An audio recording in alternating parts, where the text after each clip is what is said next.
Hey guys, what's up? Right now the time is 1:22 a.m. and I'm making this video.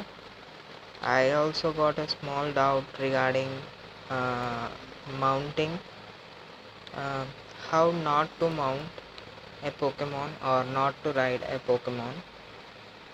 You have to go to my role. There you will find role mount badge.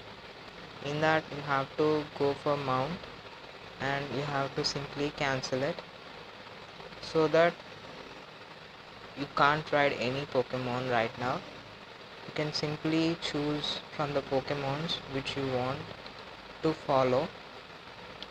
I'm choosing this shiny Rayquaza to follow me. Okay guys, for any query you can comment. I will respond within hours, and if you like my video please press the like button, and if you're not my subscriber yet please subscribe, and peace out.